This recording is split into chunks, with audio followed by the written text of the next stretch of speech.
Ao longo desse último mês eu acabei reduzindo 2 posições, inclusive uma delas eu zerei da minha carteira e adicionei aí 2 novas posições na minha carteira, além de ter aumentado uma outra posição que eu já tinha. Então, no vídeo de hoje eu vou falar um pouquinho quais foram as posições que eu reduzi, inclusive vendi uma, quais foram os motivos que me levaram a fazer isso e também um pouquinho de quais foram as posições que eu acabei colocando para dentro da minha carteira. Meu nome é Leonardo Abud e essa é a Matriz dos Investimentos. Lembrando, pessoal, que esse vídeo não se trata de uma recomendação de investimento. Antes de mais nada, pessoal, também pedir para vocês que se inscrevam aqui no canal, que ativem o sininho para não perder nada. Deixa o like, porque ajuda muito o canal, a gente tem conseguido crescer demais. A gente completou aí 2 meses de existência e eu tenho ficado muito contente com os resultados do canal. Além disso, eu peço para vocês que comentem aqui se vocês vão ter alguma das ações que eu coloquei aqui, se vocês têm, gostariam de ter, o que vocês acharam das posições que eu vendi e das que eu coloquei dentro da minha carteira. Então vamos lá, pessoal, vamos falar um pouquinho aí quais foram as posições que eu comecei saindo, tá? Então a primeira delas é a Alupar. Eu reduzi a minha posição em Alupar, não vendi tudo, reduzi pela metade mais ou menos minha posição. Essa é uma empresa que eu já falo há bastante tempo na minha carteira, que eu gosto muito, continuo gostando. Quando ela bateu ali seus R$ 29, eu acabei reduzindo minha posição. Muito por uma questão de preço, tá? Então, a R$ 29 eu enxergo uma TIR real para a Alupar ali na casa dos 8,5%.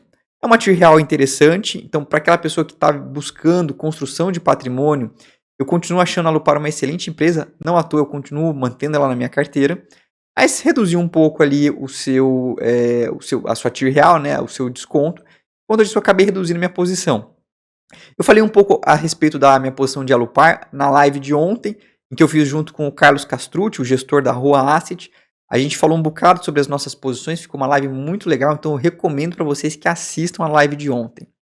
E aí, por conta disso, então, eu acabei reduzindo a Alupar de novo. Eu acho que para aquela pessoa que quer fazer a construção do seu patrimônio, que gosta de empresas boas pagadoras de dividendo, a Alupar ainda continua sendo uma empresa excelente. Mas, acho que como teve essa alta, eu acabei olhando para algumas outras posições. A outra posição que eu acabei zerando de fato foi a CPFL Energia. Empresa também muito interessante, o segmento de distribuição e geração de energia. Negociei com uma TIR real boa, na casa dos 10%, mas acabou reduzindo um pouco. E como eu comentei, acho que teve algumas outras posições que eu achei muito interessante, eu acabei migrando um pouquinho na minha posição. De novo, eu acho que para quem busca construção do seu patrimônio, geração de renda passiva, continua sendo uma empresa excelente. Mas, por uma questão de oportunidade, eu acabei zerando minha posição em CPFL Energia. E aí, quais foram as posições, então, que eu me aumentei ou entrei? A primeira delas foi a Iguatemi, é uma posição que eu já tinha na minha carteira. Aumentei, então, minha posição em Iguatemi. O que eu sinto é que os resultados dos shoppings no segundo trimestre foram muito fortes. A gente viu uma recuperação das vendas em relação ao ano pré-pandêmico, ganhos reais, melhora também dos níveis de aluguéis, redução de inadimplência. Enfim, é um setor que está voando. Aquela ideia de que os shoppings iam acabar, isso aí para mim ficou por terra. E a gente vê os preços, os valuations das empresas de shoppings a níveis assim de quase que da pandemia, né? Acho que inclusive a Iguatemi está em níveis de pandemia ainda. O que para mim não faz muito sentido. Óbvio que a gente tem a questão de juros, os juros ainda estão elevados, mas para aquela pessoa que tem um pouco de paciência, né, que é o meu caso, eu acho muito interessante e por conta disso eu aumentei minha posição em Iguatemi. Uma outra posição também que eu inclusive adicionei foi a Aliança Sonae, uma posição pequena ainda, que é uma empresa que eu acho que está com um desconto muito grande. E aí, então, falando de Iguatemi, né, como eu comentei, quando a gente pega em um ano, as ações do Iguatemi estão de lado. E para mim não faz sentido porque hoje o Iguatemi está com uma visibilidade muito melhor do que um ano atrás. A gente passou pela pandemia, as vendas estão muito fortes e eu não vejo muito sentido das ações estarem no mesmo preço de um ano atrás. Como eu comentei, né, isso aqui é uma chamada do pessoal do Brasil Journal, em que eles comentam um pouco sobre um relatório do JP Morgan, falando que com o fim do ciclo de alta da Selic é hora de comprar shoppings. Lembrando, pessoal, sempre façam as suas próprias pesquisas, mas eu entendo que sim, para mim isso daqui é verdade. Eu acho que a gente atingiu o pico da Selic e com isso eu acho que os shoppings são empresas que têm tudo para performar bem. Então a gente vê aí com os múltiplos muito depreciados. O próprio JP Morgan coloca aqui que a Aliança Sonae é a que tem o melhor nível de FFO Yield, que é como se fosse o Price FFO, o inverso do Price FFO, que é o preço sobre lucro para o segmento de shoppings. A gente está com um nível de desconto muito elevado. A Aliança Sonae é uma empresa que não tem shoppings tão premiums quanto a Iguatemi, mas o nível de desconto também é muito elevado. Então hoje eu tenho tanto Iguatemi quanto a Aliansce Sonae, posição pequena, né, em Aliansce Sonae, por conta desse desconto excessivo. Então essas são as duas empresas de shoppings, uma, como eu comentei, aumentei, a outra eu adicionei. E aí a outra posição que eu entrei foi a Caixa Seguridade. Essa é uma posição que eu coloquei aí uns 2% da minha carteira, uma posição que eu ainda estou estudando um bocado. Devo fazer um vídeo, inclusive, se vocês acharem que eu tenho interesse, né, de que eu traga um vídeo específico sobre Caixa Seguridade, deixa aqui nos comentários. Eu já fiz um vídeo sobre os resultados da Caixa Seguridade, que para mim foram resultados muito bons no segundo trimestre. E quando a gente olha aqui os resultados, então a gente vê receitas operacionais crescendo muito em relação ao ano passado, um lucro líquido de 680 milhões de reais, uma alta de 59% em relação ao ano passado, muito porque a sinistralidade veio para baixo, a empresa tem feito um trabalho muito bom na parte de corretagem também, uma corretora 100% própria, um ROI recorrente altíssimo, o que permite, inclusive, que a empresa consiga pagar bons dividendos. Então, ela entrou aqui na minha carteira de renda. Eu sempre comento que a minha carteira ela tem duas partes. Uma parte é aquela mais voltada para renda e uma parte é voltada mais para ganho de capital. Como eu reduzi muito a minha parte de elétricas, e justamente são as empresas mais ligadas com a parte de geração de renda, eu também estou buscando algumas outras empresas para compor isso. Uma delas, então, é a Caixa Seguridade, que é uma empresa que eu acho que entregou um resultado fantástico. Tem um contrato de longo prazo com a Caixa Econômica, né? O contrato vai até 2050. Então, por conta disso, eu prefiro a Caixa Seguridade em relação à BB Seguridade, que é uma que tem um contrato com o Banco do Brasil e um contrato mais curto. E, de novo, pessoal, recomendo demais que vocês assistam a live que eu fiz junto com o Carlos Castrucci, o gestor da Roa Asset Management, em que a gente discutiu bastante sobre os nossos cases.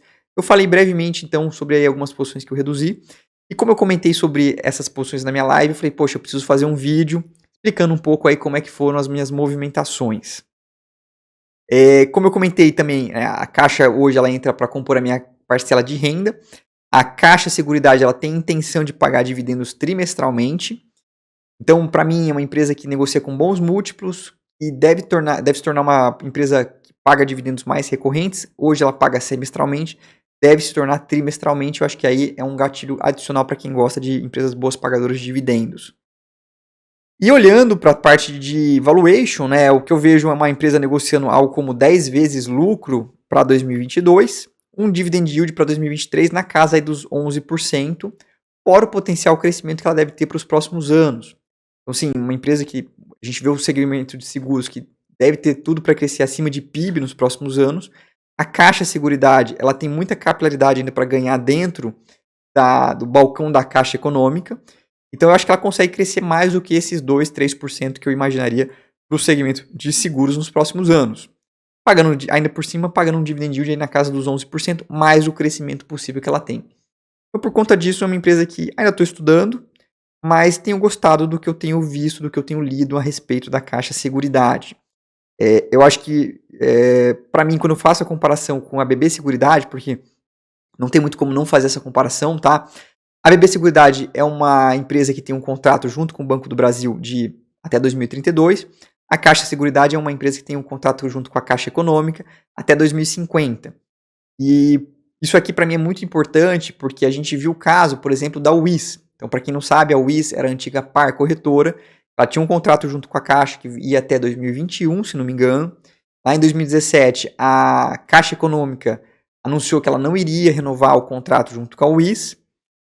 E aí as ações desabaram. Então, eu não gosto muito desse risco. É um risco grande de você ficar junto com uma empresa que está amarrada em um contrato exclusivo e que tem aquele vencimento curto. Tá? Então, pode não parecer tão curto assim a BB Seguridade, 2032, poxa, 10 anos. Mas acredite, o caso da UIS, por exemplo, 4 ou 5 anos antes do vencimento, a Caixa anunciou a não renovação e as ações desabaram. Então, a gente nunca sabe quando é que isso pode acontecer. E por conta disso eu prefiro uma empresa que tem um contrato mais longo, como é o caso da Caixa Seguridade. Tem pouco risco de intervenção estatal. A Caixa Seguridade, isso é um ponto aí que o pessoal me perguntou bastante. A Caixa Seguridade é uma empresa que tem suas subsidiárias, que tem como controladoras dessas subsidiárias empresas de capital privado. Então não é a Caixa Seguridade que é a controladora das subsidiárias. A Caixa Seguridade tem a maioria do capital econômico, mas não do capital votante, o que reduz o impacto, né, a possibilidade de intervenções do governo. Por conta disso tudo, é uma empresa que eu tenho gostado, devo trazer um vídeo um pouco mais extenso, e de novo, se vocês tiverem interesse, deixa aqui nos comentários, Léo, faz um vídeo sobre Caixa de Seguridade, a gente vai gostar, então deixa aqui embaixo nos comentários. De novo, pessoal, peço para vocês que se inscrevam aqui no canal, que ativem o sininho para não perder nada dos vídeos. E comentem, obviamente, se vocês gostaram, se vocês têm gostado dos vídeos. Eu tenho tido um feedback muito positivo, tenho gostado muito de fazer esses vídeos, de fazer as lives. E não percam as lives, que são muito legais. É uma possibilidade aí de interação com o meu público que eu tenho gostado demais. Espero que vocês tenham gostado do vídeo de hoje, pessoal. E a gente se vê no próximo vídeo. Tchau, tchau.